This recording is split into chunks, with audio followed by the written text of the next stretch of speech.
Welcome to వీటీ news. లక్ష్యం సమాజ హితం. నేను రవలి. ముందుగా బులెటిన్లో హెడ్లైన్స్ చూద్దాం. జోగులాంబ గద్వాల జిల్లాలో ఉద్యమకారుడు బోరవెల్లి రాములు సంస్మరణ సభ. ముఖ్య అతిథిగా హాజరైన హిమాచల్ ప్రదేశ్ గవర్నర్ దత్తాత్రేయ. కరీంనగర్లో పర్యటించిన కేంద్ర ఆర్థిక శాఖ సహాయ మంత్రి అనురాగ్ ఠాగూర్. దేశంలో ఉన్న ప్రతి భారతీయునికి పౌరసత్వం ఇస్తారంటూ వ్యాఖ్య. ఉప్పల్ లిటిల్ ఫ్లవర్ కాలేజీ చౌరస్తాలో ఘోర రోడ్డు ప్రమాదం. ఆటోను ఢీకొట్టిన ఇసుక లారీ. 2 విద్యార్థుల మృతి, 6గురికి తీవ్ర గాయాలు. ఇక వివరాలకు వెళితే జోగులాంబ గద్వాల జిల్లా కేంద్రంలో సామాజిక ఉద్యమకారుడు బోరవెల్లి రాములు సంస్మరణ సభ ఏర్పాటు చేశారు. ఈ కార్యక్రమంలో ముఖ్య అతిథిగా హిమాచల్ ప్రదేశ్ గవర్నర్ దత్తాత్రేయ పాల్గొన్నారు. ఈ సందర్భంగా కుర్మ సంఘం క్యాలెండర్ను ఆవిష్కరించారు. అనంతరం గవర్నర్ మాట్లాడుతూ బోరవెల్లి రాములు అందించిన సేవలను గుర్తు చేశారు. ఉద్యమాలు ఏవైనా సరే తన వంతుగా ఆర్థిక సహాయం అందించి ఉద్యమంలో పాల్గొన్నారని అన్నారు.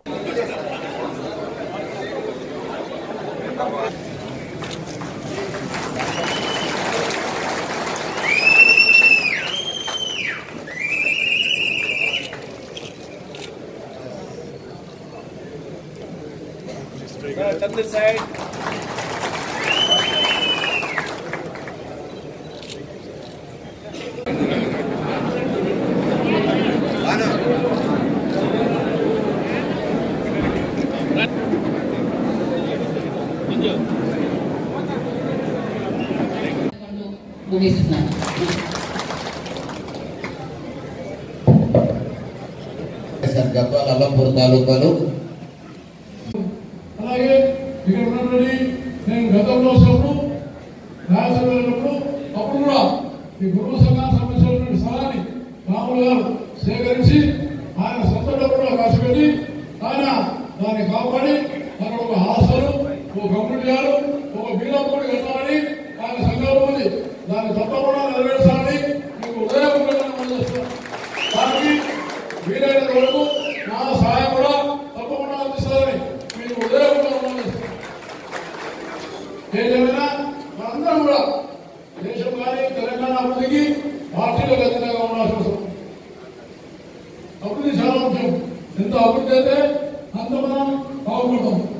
రాజకీయాలు వస్తున్నాయి పోతున్నాయి, ఎన్నికలు వస్తున్నాయి పోతున్నాయి, కానీ అభివృద్ధి అనేది చాలా ముఖ్యం. అందులో ముఖ్యంగా సాగునీరు, రైతులు సాగునీరు చాలా ముఖ్యమైనది. అలాంటి వాటిలో ఎన్జిఓలుగా వారు కూడా పనిచేయాలని, అలాగే సర్పంచులు కానీ మిగతా వాళ్ళు కానీ వాళ్ళు కూడా అభివృద్ధి చేస్తారు. కానీ ప్రజల భాగస్వామ్యంగా ఏ ప్రభుత్వ కార్యక్రమైనా అది విజయవంతం కావాలంటే ప్రజల భాగస్వామ్యం తప్ప అది విజయవంతం కాదని నేను మీకు సభాముఖంగా తప్పకుండా చేస్తున్నాను. కేంద్ర ఆర్థిక శాఖ సహాయ మంత్రి అనురాగ్ ఠాగూర్ కరీంనగర్లో పర్యటించారు. ఈ సందర్భంగా ఏర్పాటు చేసిన మీడియా సమావేశంలో ఆయన మాట్లాడుతూ దేశంలో ఉన్న వారికి పౌరసత్వం ఇస్తారని, ఎవరూ భయపడవలసిన అవసరం లేదని అన్నారు. जो महात्मा गांधी जी ने किए थे, जो पंडित नेहरू ने किए थे, जो राजेंद्र प्रसाद जी और सरदार पटेल जी ने किए थे, और वो वायदा था कि अगर पाकिस्तान में, पूर्वी पाकिस्तान में या पश्चिम पाकिस्तान में, आइदर इन ईस्ट पाकिस्तान और इन वेस्ट पाकिस्तान,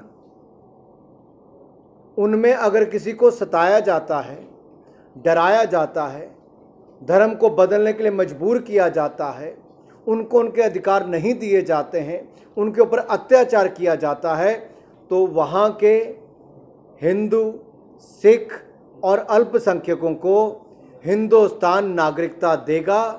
उनके अधिकार वैसे ही मिलेंगे और दोनों बाहें फैलाकर हिंदुस्तान अपने उन भाई और बहनों का स्वागत करेगा।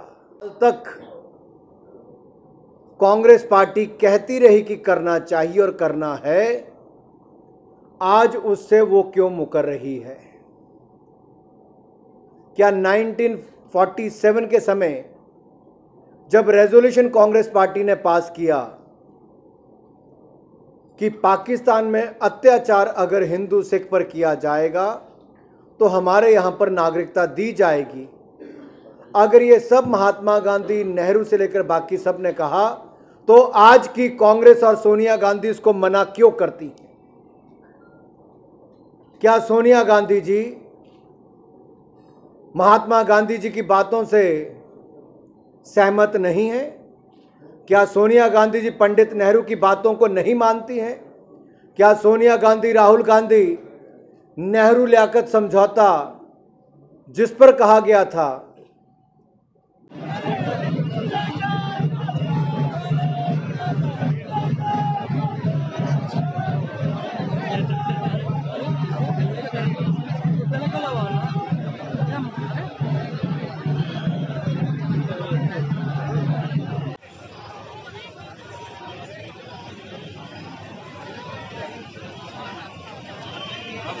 ఇక ఉప్పల్ లిటిల్ ఫ్లవర్ కాలేజీ చౌరస్తాలో ఘోర రోడ్డు ప్రమాదం చోటు చేసుకుంది. స్కూల్ విద్యార్థులతో వెళ్తున్న ఆటోను ఇసుక లారీ ఢీకొట్టింది. ఈ ఘటనలో 2 విద్యార్థులు మృతి చెందగా మరో 6గురికి తీవ్ర గాయాలయ్యాయి. హబ్సిగూడ భాష్యం స్కూల్ కి చెందిన విద్యార్థులు ఆటోలో వెళ్తుండగా ఈ ప్రమాదం జరిగింది. సంఘటన స్థలానికి చేరుకున్న పోలీసులు కేసు నమోదు చేసి దర్యాప్తు చేపట్టారు.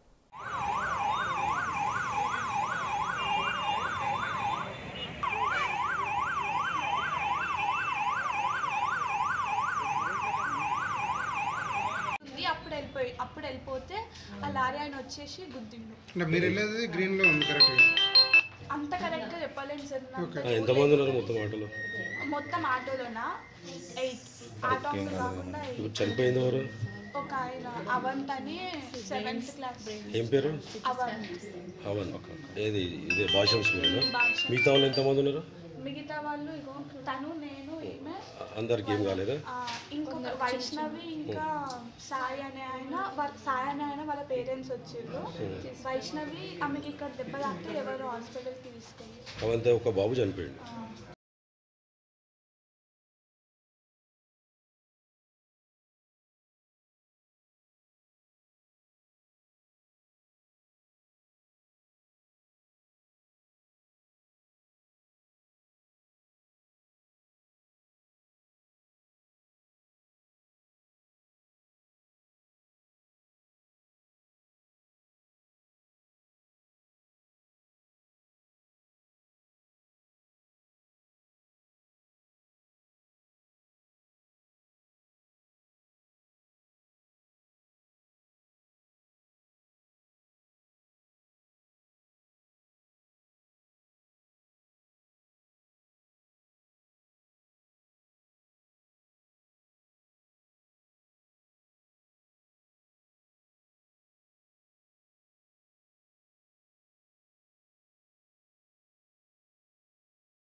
జగిత్యాల జిల్లా గొల్లపల్లి మండల కేంద్రంలో సంక్షేమ శాఖ మంత్రి కొప్పుల ఈశ్వర్ ఆదేశాల మేరకు కళ్యాణ లక్ష్మి షాదీ ముబారక్ చెక్కులను పంపిణీ చేశారు.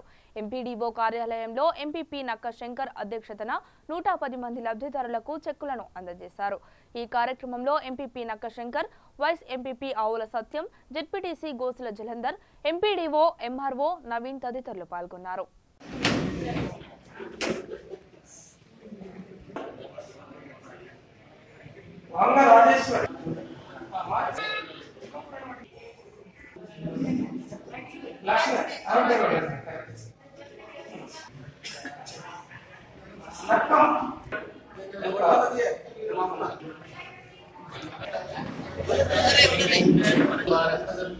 రెండపల్లి మండలంలో చెక్కులు పంపిణీ కార్యక్రమంలో 110 చెక్కులు రావడం జరిగింది. దీనికి ప్రయత్నించి మా మండలానికి 1,8,00,000 రూపాయలు శాంక్షన్ చేయించిన మంత్రివర్యులు, సంక్షేమ శాఖ మంత్రివర్యులు కొప్పుల ఈశ్వరన్న గారికి కృతజ్ఞతలు తెలుపుతూ, ఇలాంటి సంక్షేమ కార్యక్రమాలు ఎన్నో జరుపుతున్న మా సంక్షేమ శాఖ మంత్రివర్యులకు ధన్యవాదాలు తెలుపుతూ సెలవు చేశారు. జగిత్యాల జిల్లా తిరుమలాపురం గ్రామంలోని ఐసిడిఎస్ మల్యాల ప్రాజెక్ట్ డైరెక్టర్ నరసింగరాణి సూచన మేరకు రాష్ట్ర ప్రభుత్వం చేపట్టిన అన్నప్రసన్నం సామూహిక శ్రీమంతాలు నిర్వహించారు. ఈ సందర్భంగా డైరెక్టర్ మాట్లాడుతూ తెలంగాణ రాష్ట్ర ప్రభుత్వం అక్షరాభ్యాసం మరియు గర్భిణీ స్త్రీల పట్ల ప్రభుత్వం చూపుతున్న ప్రత్యేకమైన శ్రద్ధను ప్రతి ఒక్కరూ సద్వినియోగం చేసుకోవాలని కోరారు.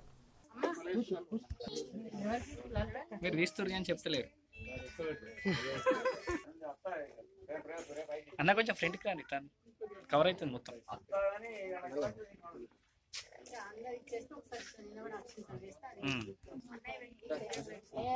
అలాగే మీరు ఏసీడీ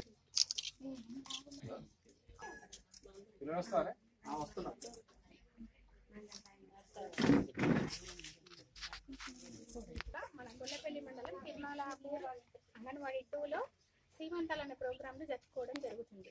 ప్రతి నెల 2 ఈవెంట్స్ ఉంటాయి. అక్షరాభ్యాసం, అన్నప్రాసన, శ్రీమంతాలు ఏవేని 2 ఈవెంట్స్ జరుపుకోవడం జరుగుతుంది. అందులో భాగంగా ఇక్కడ సీమంతాలు అనే ప్రోగ్రాం జరుపుకోవడం జరిగింది. ఈ ప్రోగ్రాం ఎందుకంటే అవేర్నెస్, ఎందుకంటే రక్తహీనత తరిమి కొట్టాలంటే ఈ ప్రజాప్రతినిధులు ప్రజలు చాలా మంది మాట్లాడుకోవడం ద్వారా ఇది ఏంటి అనేది అందరికి అవగాహన కలిగి రక్తహీనత తరిమి కొట్టడానికి, అంటే ఆరోగ్యంగా ఉండాలంటే ముఖ్యంగా మంచి తిండి, అంటే చెట్లను పెంచుకోవాలి, పెరటి తోటలు, ఆకుకూరలు ఇవన్నీ తినాలన్న ఉద్దేశంతో ఓన్లీ ట్యాబ్లెట్ కాకుండా మంచి ఆహారం తినాలి. సీమంతల అంటే వీళ్ళకు మంచి కొరకే మనం చేస్తాం కాబట్టి ఈ విషయాలు కూడా తెలుసుకోవాలి అన్న ఉద్దేశంతో పబ్లిక్ ను పొలిటికల్ అందరినీ ప్రజాప్రతినిధులు ఎందుకు ఇన్వైట్ చేస్తామంటే చాలా పబ్లిక్ లో వాళ్ళు తిరుగుతూ ఉంటారు కాబట్టి వాళ్ళకు కూడా ఈ విషయాలు తెలిస్తే చాలా ప్రజలకు ఈ విషయాలన్నీ తెలుస్తాయన్న ఉద్దేశంతో మనం ఈవెంట్స్ అనేటివి జరుపుకోవడం జరుగుతుంది. ప్రతి నెల అంగన్వాడీ కేంద్రంలో ఈవెంట్స్ అనేటివి జరుపుకోవడం జరుగుతుంది. ఈ గర్భవతులకు నార్మల్ డెలివరీ కావాలి, మంచి ఆహారం తీసుకోవాలి, వాళ్ళ రక్తహీనత తగ్గకుండా చూసుకోవాలని పిల్లలకి, తల్లులకి, కిషోర బాలికలకి ఇలాంటి ప్రోగ్రామ్స్ మేము మీటింగ్స్ పెట్టి తెలియజేయడం జరుగుతుంది. మళ్ళీ house visits, ASHA workers, anganwadi teachers ప్రతి ఇంటికి వెళ్ళి 2 సంవత్సరాల లోపు ఉన్న పిల్లలకి, గర్భవతులకి, బాలింతలకి వాళ్ళు తీసుకునే ఫుడ్ ఏ విధంగా తీసుకోవాలి, విశ్రాంతి తీసుకోవాలనే వాటి మీద కౌన్సిలింగ్ అనేది ప్రతి ఇంటికి వెళ్ళి ఇవ్వడం అనేది జరుగుతుంటుంది. కర్నూలు జిల్లా సీబెలగల్ మండల కేంద్రంలోని బాలయోగి గురుకుల రెసిడెన్షియల్ పాఠశాలలో జిల్లా కలెక్టర్ జి వీరపాండ్యన్ ఆకస్మికంగా తనిఖీ చేశారు. పాఠశాలలోని అన్ని తరగతులకు సంబంధించిన డార్మెటరీ హాళ్లను కలెక్టర్ కలియ తిరిగి పరిశీలించారు. అనంతరం విద్యార్థులతో కలెక్టర్ మాట్లాడుతూ చదువుకుంటున్న తీరు, ఉపాధ్యాయుల బోధన, ఆహార పదార్థాలపై ఆరా తీశారు. డార్మెటరీ హాలు, కిచెన్ హాలు అపరిశుభ్రంగా ఉండడంతో కలెక్టర్ అసంతృప్తి వ్యక్తం చేశారు.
రంగారెడ్డి జిల్లా చేవెళ్ల మండల కేంద్రంలో కేజీఆర్ గార్డెన్ లో 2వ విడత పల్లె ప్రగతి అవగాహన సదస్సు నిర్వహించారు. ఈ కార్యక్రమానికి ముఖ్య అతిథిగా ఎమ్మెల్సీ పట్నం మహేందర్ రెడ్డి హాజరయ్యారు. ఈ కార్యక్రమంలో వివిధ గ్రామాల సర్పంచులు మాట్లాడుతూ మొదటి విడతలో చేపించిన పనులకు బిల్లు ఇంకా రాలేదని, అప్పులు చేసి ఖర్చు చేశామని తెలిపారు. ఈ ఘటనపై ఎమ్మెల్సీ, ఎమ్మెల్యే మాట్లాడుతూ పనులకు ఖర్చు చేసిన డబ్బులు అతి త్వరలో వస్తాయని హామీ ఇచ్చారు. ఈ కార్యక్రమంలో చేవెళ్ల ఎంపీపీ విజయలక్ష్మి, శంషాబాద్ ఎంపీపీ ప్రశాంతి, ప్రజాప్రతినిధులు, అధికారులు పాల్గొన్నారు. తెలంగాణ రాష్ట్రం ఏర్పడిన తర్వాత మన ముఖ్యమంత్రి గారు భవిష్యత్తులో భావితరాలకు తెలిసొచ్చే విధంగా తెలంగాణ ప్రభుత్వాన్ని పరిపాలిస్తున్నటువంటి సందర్భం ఉంది. మరి 70 ఏళ్ళ స్వతంత్ర కాలం లోపల చాలా మంది ముఖ్యమంత్రులు వచ్చారు, మంత్రులు వచ్చారు, చాలా ప్రభుత్వాలు వచ్చాయి, మరి చాలా మంది సర్పంచులు అయ్యారు, పోయిర్రు. కానీ ఏ ముఖ్యమంత్రి కూడా ఒక గ్రామ పంచాయతీల మీద ప్రత్యేకంగా దృష్టి కేంద్రీకరించి భవిష్యత్తులో ఈ విధంగా తెలంగాణ రాష్ట్రంలో గ్రామ పంచాయతీ ఉండాలన్న విధానంతో మరి తెలంగాణ రాష్ట్రంలో కొత్త గ్రామ పంచాయతీలు ఏర్పాటు చేసి మరి ఆ గ్రామ పంచాయతీలకు పూర్తి బాధ్యతలు స్థానిక సంస్థలకు అప్పచెప్పి మరి గ్రామ పంచాయతీల పటిష్టం కోసం మరి గ్రామ పంచాయతీలో మన సొంత నిధులతోనే గ్రామ పంచాయతీలు అభివృద్ధి చేసుకోవాలన్న దృఢ సంకల్పంతోనే ఇవాళ గ్రామాల్లో మరి పల్లె ప్రగతి కార్యక్రమం మొదటి విడతలో 30 రోజుల ప్రణాళిక లోపల మీరందరూ కూడా చాలా మంచి కార్యక్రమాలు చేశారు.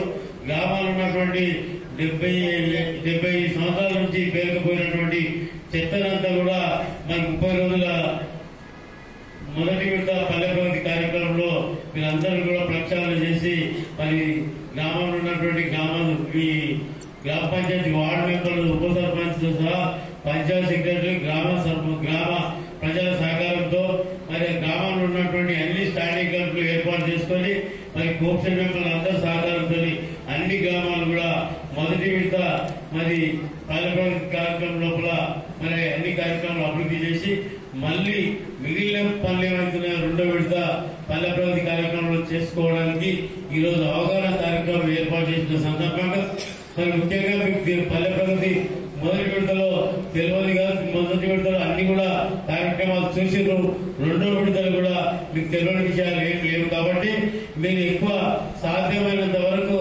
గ్రామంలో ఉన్నటువంటి గ్రామ ప్రజల ప్రభుత్వం వచ్చింది కాబట్టి మరి మీకు మంచి అవకాశం వచ్చింది. ఈ చేవెళ్ల నియోజకవర్గంలో ఏ అవకాశం వచ్చినా ఎమ్మెల్యే గారు నిజంగా కూడా చాలా కష్టపడి, మీకు తెలియదు ఏ ఆఫీసర్ ఇవ్వాలి, ఏ మంత్రి ఇవ్వాలి, రోజు కూడా కష్టపడి పనిచేసే ఎమ్మెల్యే గారు ఉన్నారు. మరి దాన్ని దృష్టిలో పెట్టుకునే మీరు ఊహించారు, మెజార్టీలో 2 సార్లు గెలిపించారు. మరి నేను మంత్రి ఉన్నప్పుడు కూడా మరి ఏ డిపార్ట్మెంట్లో ఏది అవసరం లేవు, ఆరోగ్యులకు కానీ, చెరువులకు కానీ, పంచాయతీలకు కానీ పెద్ద ఎత్తున డబ్బులు కూడా శాంక్షన్ తీసుకొచ్చి వారు ఎమ్మెల్యే గారు అవకాశం కలిగింది కాబట్టి అప్పట్లో చేయడం కూడా జరిగింది. అయితే ఇంకొక విషయం, ఈ 10 రోజుల్లో కానీ మీరు 30 రోజులు కూడా ఏదైతే అధికారులు గ్రామాలు వస్తారో ప్రభుత్వం కూడా చెప్పింది ఏంటంటే తప్పకుండా గ్రామంలో శ్మశాన వాటిక ఉండాలి, తప్పకుండా డంపింగ్ యార్డ్ ఉండాలి, తప్పకుండా మొక్కలు కూడా నాటాలి, నర్సరీ పెట్టాలి మీ గ్రామంలో. మరి ఏదైతే ఇవన్నీ కూడా కంపల్సరీ పెట్టింది కాబట్టి అయితే ఎంఆర్ఓ కూడా ఇక్కడ ఉన్నారు, వారు కూడా ఏం చేయాలంటే ఇది తప్పించుకునేది కాదు, ప్రతి గ్రామంలో డంపింగ్ యార్డ్కు ల్యాండ్ ఇవ్వాల్సిందే, ప్రతి గ్రామంలో కూడా శ్మశాన వాటికి ల్యాండ్ ఇవ్వాలి. ఏదో చెప్తున్నాము పోతున్నాం అంటే అది కాదది. వాళ్ళు మరి అధికారులు కూడా మరి అక్కడ అలాట్ చేసినాక అవుతుందా లేదా, అయితే వాళ్ళు అధికారులు కూడా మరి చేయకుండా మీరు కూడా సర్పంచ్ కూడా ఎమ్మడి పడి ఎంపీడీలు ఎమ్మడి పడి మా గ్రామానికి ప్రభుత్వం ఇది కంపల్సరీ పెట్టింది మరి తప్పకుండా చేయాలని చెప్పేసి కూడా మరి మీరు కూడా శ్రద్ధ ఉండాలి. అదేవిధంగా డబ్బులు సరిపోలేమని చెప్పి కూడా కొంతమంది మాట్లాడినారు.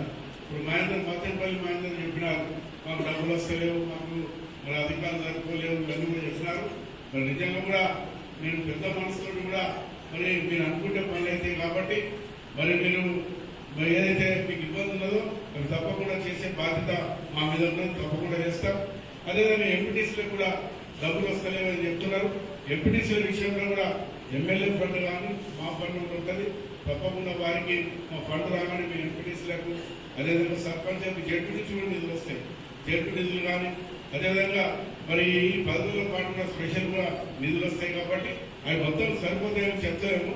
మరి ఎట్లా వస్తుంటే అట్లా వాడుకొని మీ గ్రామాలను వర్క్ చేసుకోవడానికి మరి ఏదైతే అవకాశం ఇచ్చినప్పుడల్లా ఎట్లయితే నిధులు తీసుకోవడానికి ఎమ్మెల్యే గారు ఉంటారు. మేము కూడా ముఖ్యమంత్రి గారికి తీసుకుపోయి మరి చేవెళ్ల నియోజకవర్గంతో పాటు ఈ ఉమ్మడి రంగారెడ్డి జిల్లాలో పెద్ద ఎత్తున, ఎందుకంటే మనకు హైదరాబాద్ నగరానికి దగ్గరటువంటి జిల్లా కాబట్టి మన చేవెళ్ల ప్రాంతం కూడా మరి హైదరాబాద్ దగ్గరటువంటి ప్రాంతం మన రంగారెడ్డి అంతా కూడా ఎయిర్పోర్ట్ ప్రాంతం ఉన్నటువంటి ప్రదేశాలతో చాలా అభివృద్ధి కానికే ముందు అవకాశం ఉన్నది.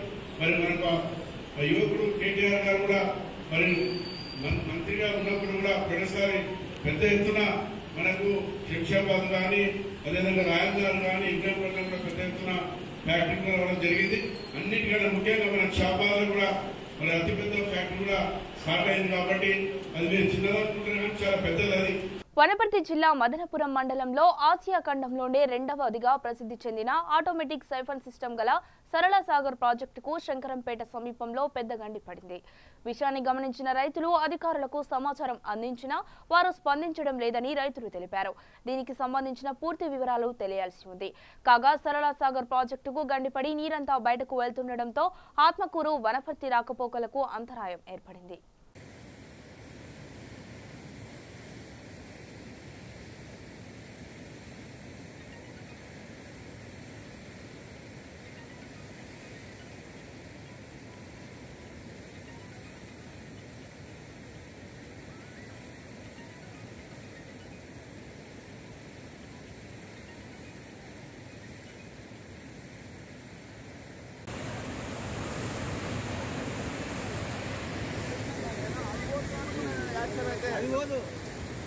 ఆ రోజు నుంచి అనుకున్నాం కదా ఇది పోతుందని.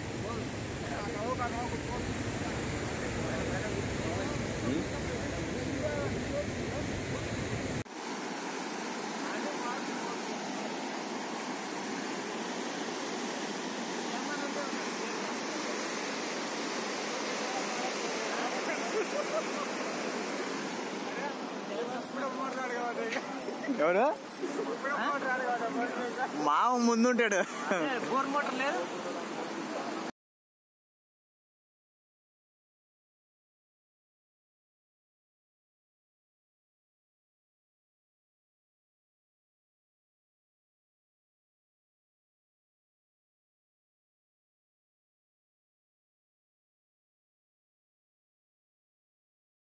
శంషాబాద్ మండల పరిధిలోని గూడూరు గ్రామంలో అయ్యప్ప స్వామి శోభయాత్ర ఇరుముడి కార్యక్రమం నిర్వహించారు. ఈ కార్యక్రమంలో బుక్క కిట్టు గురుస్వామి పాల్గొన్నారు. ఈ సందర్భంగా ఆయన మాట్లాడుతూ అయ్యప్ప స్వామి మాలధారణతోనే మనిషిలో దైవ చింతన పెరుగుతోందని, హైందవ ధర్మాన్ని కాపాడవలసిన బాధ్యత ప్రతి ఒక్కరిపై ఉందని అన్నారు. ప్రజలందరూ పాశ్చాత్య సంస్కృతిని మాని దేశ సంస్కృతి ధర్మాలను ఆచరించాలని ఆయన తెలిపారు. అనంతరం స్వాములకు ఇరుముడులు కట్టగా వారి శబరిమల యాత్రకు బయలుదేరారు.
అనేవాడు ఎక్కడో ఉండడు, అవతారం ఎత్తడు.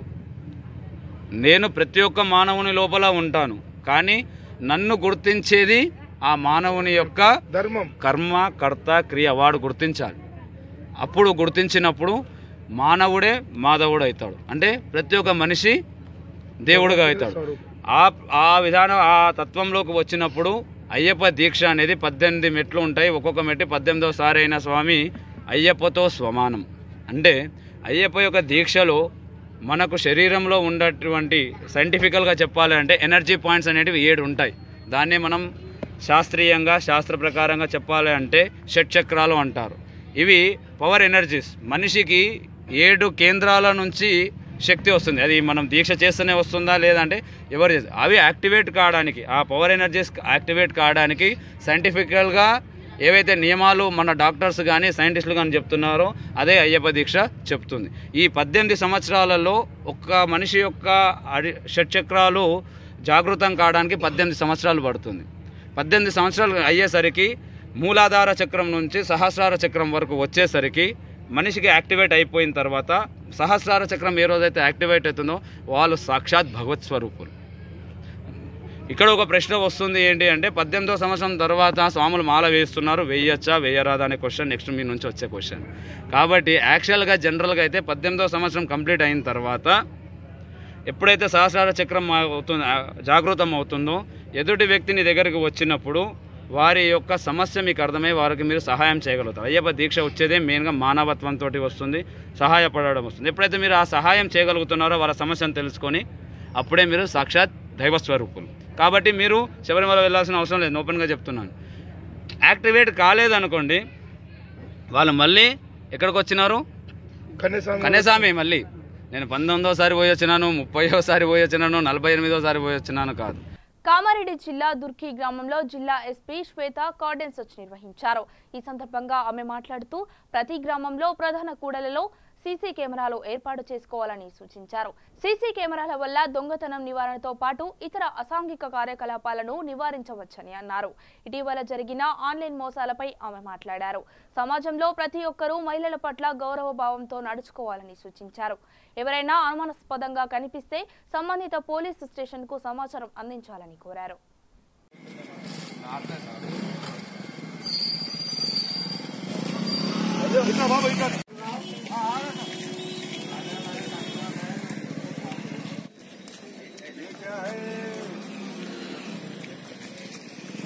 తెలిసి బెస్ట్ కెమెరా ఉన్న ఫోన్ కొనాలంటే ప్రెస్ కొనాడు కదా, ఖచ్చితంగా మంచి ఫోన్ చేస్తుంటారు.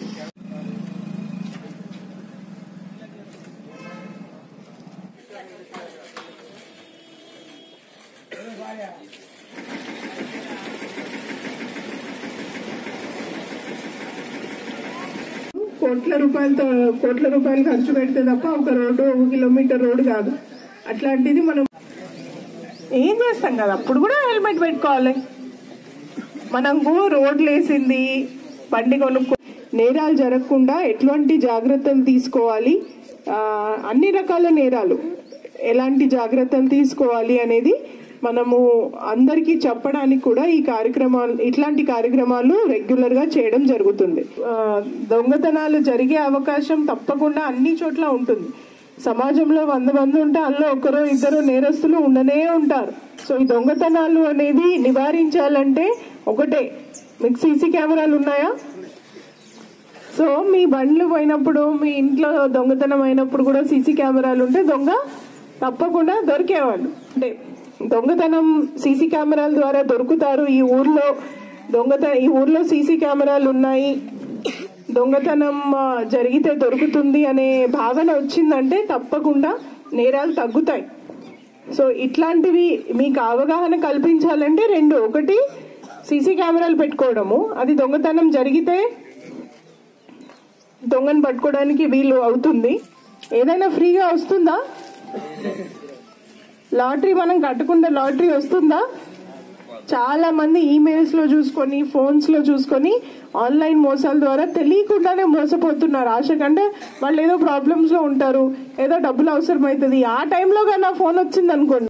బులెటిన్ ముగించే ముందు హెడ్లైన్స్ మరొకసారి చూద్దాం. జోగులాంబ గద్వాల జిల్లాలో ఉద్యమకారుడు బోరవెల్లి రాములు సంస్మరణ సభ. ముఖ్య అతిథిగా హాజరైన హిమాచల్ ప్రదేశ్ గవర్నర్ దత్తాత్రేయ. కరీంనగర్లో పర్యటించిన కేంద్ర ఆర్థిక శాఖ సహాయ మంత్రి అనురాగ్ ఠాగూర్. దేశంలో ఉన్న ప్రతి భారతీయునికి పౌరసత్వం ఇస్తారంటూ వ్యాఖ్య. ఉప్పల్ లిటిల్ ఫ్లవర్ కాలేజీ చౌరస్తాలో ఘోర రోడ్డు ప్రమాదం. ఆటోను ఢీకొట్టిన ఇసుక లారీ. 2 విద్యార్థుల మృతి, 6గురికి తీవ్ర గాయాలు. ఇవి బులెటిన్ అప్డేట్స్. మరిన్ని అప్డేట్స్ కోసం చూస్తూనే ఉండండి VG న్యూస్.